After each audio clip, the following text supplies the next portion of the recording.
Okay, we are going to discuss the deep state here, politics, the Trump administration, and I'm going to get to the John Brennan stuff in just a moment. But there's something that happens to all of us. Happens to me, happens to you. Bubbles. We put ourselves into bubbles, don't we? Don't you do that? I know I do that. The second you have the financial freedom to move into the neighborhood you want to move into, you move there, don't you? Why do you want to move into that neighborhood? Because the people in that neighborhood share your values. The neighborhood is away from people you don't want to live around. You're putting yourself on purpose into a bubble. Washington, D.C. is a bubble. There's no way around it. Presidential administrations are definitely a bubble. You are surrounded by yes men, yes women. You know what the polls say, of course. And yes, you do talk to people, but even, let's say you're Donald Trump, actually. Donald Trump, how many people on the planet can Donald Trump sit down with and get 100% open, honest conversation? How many people? Is there even one, do you think? Maybe his wife, kids, or son. Everyone has an angle. He's the president of the United States. He's a billionaire. People get into bubbles. I believe right now there is a chance the Trump administration is trapped in some bubble thinking as it pertains to the Epstein stuff. The Epstein stuff we talked about yesterday. Remember, I told you I think those dirty criminals in the government already destroyed most of the evidence. But all that aside, that's not the point. The point is people do care. People care deeply.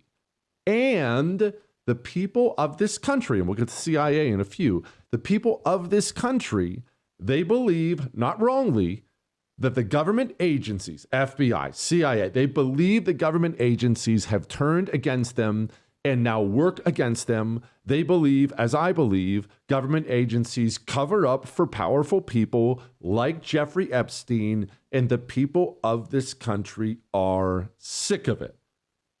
Bringing in Pam Bondi, other people in the Trump administration, running to the camera all the time. We're going to deliver the Epstein stuff. There's stuff on my desk. Now you're telling people that finally a powerful person is going to be held to account.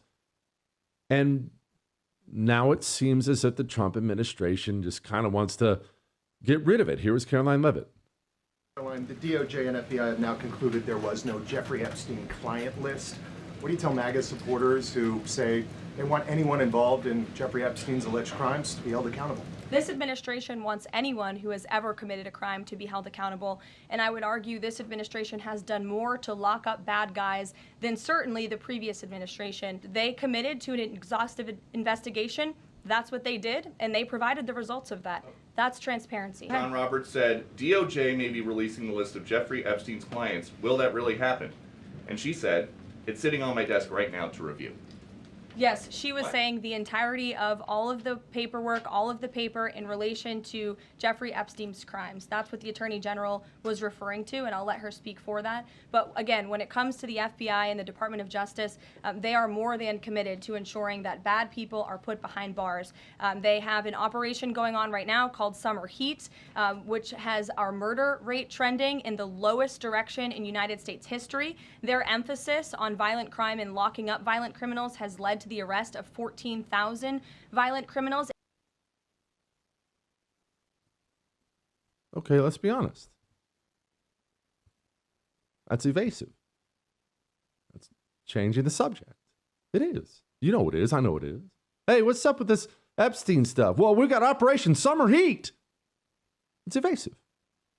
Trump was asked about it today and was clearly annoyed and essentially said, I mean, why can't we just move on? Sure. Your memo and release yesterday on Jeffrey Epstein, it left some lingering mysteries.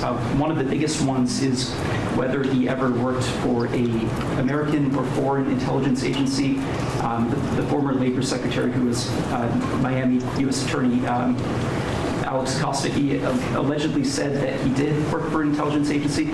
So could you resolve whether or not he did? And also, could you say why there was a minute missing from the jailhouse tape on the night of the set? Yeah, sure. If I Could I just interrupt for 1 second? Are you still talking about Jeffrey Epstein? This guy's been talked about for years.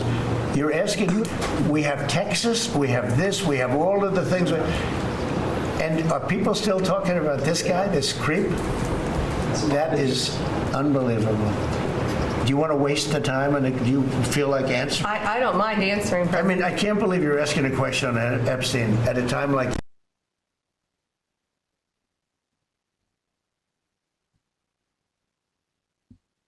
It's evasive to the people out there who rightly believe government agencies have been turned against them, certainly turned against the American right. That's not good enough. And I hope the Trump administration is feeling it. I believe they are feeling it now by statements they put out. They're feeling your anger.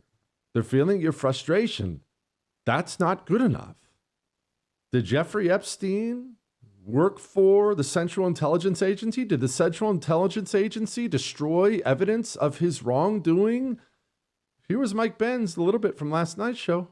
Well, I think Epstein was working with the CIA in the early 1980s at the very start of his career after he left Bear Stearns. In 1981, right after leaving Bear Stearns, how does one get to be the financial bundler for the CIA's main illicit arms trafficker in the Middle East without having any scrutiny from the Central Intelligence Agency? The U.S. State Department personally made Jeffrey Epstein the tenant on the lease for one of the second largest residence in all of New York City. This residence was seized from the government of Iran as the U.S. was putting sanctions on it, and then personally leased out to Jeffrey Epstein. How do you have the State Department as your personal landlord? There is zero chance on God's green earth that there are no CIA files on this guy. And the fact that this Justice Department has effectively pointed us to the FBI when this is a CIA job is not a good look for transparency. It looks bad. And so you remember what we talked about last night, what I believe. I believe there is no laid out client list that makes things clear because I believe the evil forces inside of the government destroyed it. The problem is you've had these people, the Pam Bondis, saying justice is coming, and now you come out and say, hey, let's move on. Why are we talking about this? There was a flood in Texas. That's not good enough for people who think that government has been turned against them, in particular organizations like the Central Intelligence Agency. Tulsi Gabbard, to her credit, is killing it. Tulsi Gabbard is out there now revealing things like then CIA Director Brennan and DNI Clapper, James Clapper, John Brennan, that they took the intelligence arms, remember, we have more than just one. There's CIA, NSA, all kinds of things. Took the intelligence apparatus of the United States of America that is there to gather intelligence on foreign countries, foreign enemies, conduct operations on foreign soil. That's the only thing it's chartered to do. And these filthy communists took our spy agencies and weaponized them against the president's political opponents. That is beyond horrifying, absolutely horrifying if that is true, and we have every reason to believe that is true. And by the way, that's why you see John Brennan's big, fat, ugly, stupid face all over the TV whining about Tulsi Gabbard daily. Clearly, Tulsi Gabbard has taken actions and made statements over the past several years that really raise serious questions about her common sense, her judgment, as well as her political sympathies. cozying up to Putin as well as to meeting with Bashar Assad, I think really does show that she doesn't have the type of perspective that is needed for somebody who's going to head up these 18 intelligence agencies. We have fallen so far with somebody like Tulsi Gabbard, who didn't have the background experience and didn't have the commitment to the profession of intelligence that I think is so necessary. That man could possibly be facing perjury charges right now because of all the lies he told. He's understandably worried about Tulsi Gabbard. But back to what we opened up with. If the files have been destroyed, you need to tell people the files have been destroyed. As I told you yesterday, that's what I believe. I don't think Pam Bondi has the files. I don't think they have it.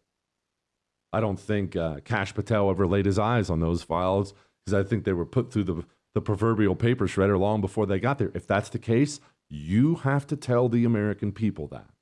You have to, as much as you can, open up the books.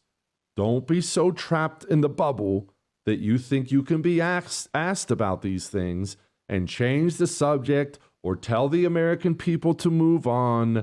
We believe our government has turned against us. We've seen no evidence otherwise.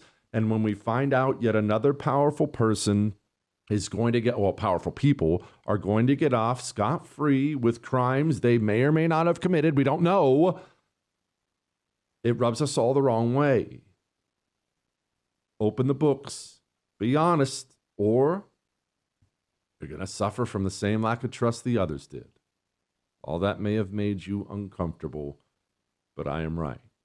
I would thank you for coming to my YouTube channel, but I know how brilliant it is, and I know you love it here. So subscribe and watch. We're going to start really ramping things up and putting some funny stuff, some interesting stuff out there, some collaborations. Either way, my YouTube channel is officially the place to be.